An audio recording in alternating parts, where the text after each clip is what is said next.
Barely 2 months to the much talked about local government elections in the country, and Afro Barometer around 9 survey reveals that Gambians' dissatisfaction with the performance of their local government councillors.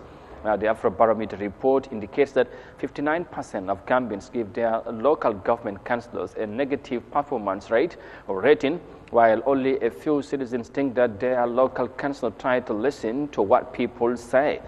But only about a quarter of the respondents report having contacted their councillors during the previous year. Reporter Yahya Jammeh has more details of that in this report.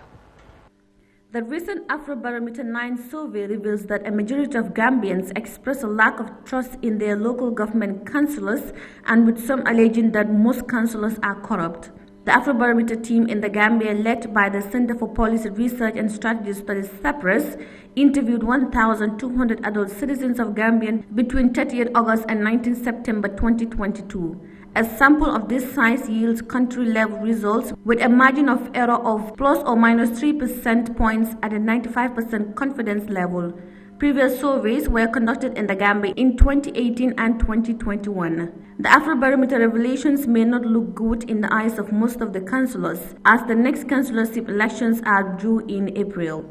The survey, however, further reveals that about 1 in 10 Gambians, which is equal to 39%, said that local government councillors never try to listen to what citizens have to say, but only 23% said councillors often or always listen. Presenting the report, Mr. Langsanyang, a researcher at CEPRAS, explains in detail the findings of the citizens' views on the local government councillors. Corruption among local government councillors. The respondents were asked, how many of the following people do you think are involved in corruption? Or haven't you heard enough about them to say?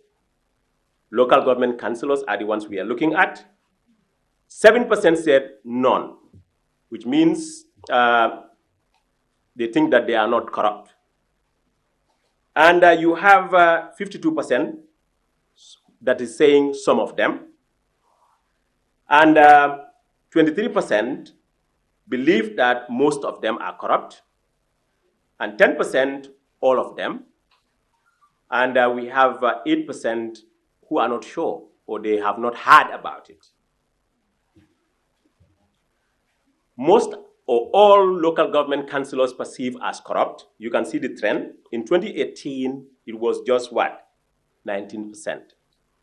But today, that's last year, 2022, it had increased from 19 to 33% of people thinking that all or most or all local government councillors are perceived to be corrupt. Fatou Sengor, an independent expert in human rights and governance, commended Afrobarometer and its partners for the initiative. She said the survey shows that Gambians are conscious of their rights and what they want. From the discussions and the research, we've seen clearly that citizens in the Gambia have changed. They know their rights. They know also what they want. They want a consolidated democracy. They know the importance of freedom of expression and access to information.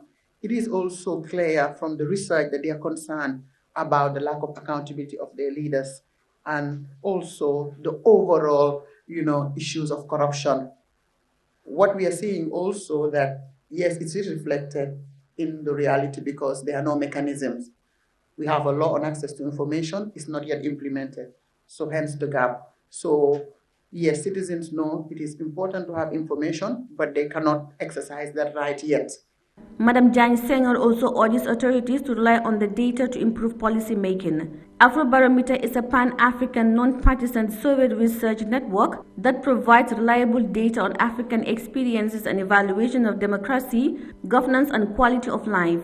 8 rounds of surveys have been completed in up to 39 countries since 1999, and around 9 surveys are currently underway. Afrobarometer conducts face-to-face interviews in the language of the respondent's choice. With elections approaching, many believe such surveys are good in order to improve citizens to elect competent and hard-working leaders who shall steer the affairs of their constituencies and wards. Reporting for Eyeafrica News, I am Yahya Jammeh.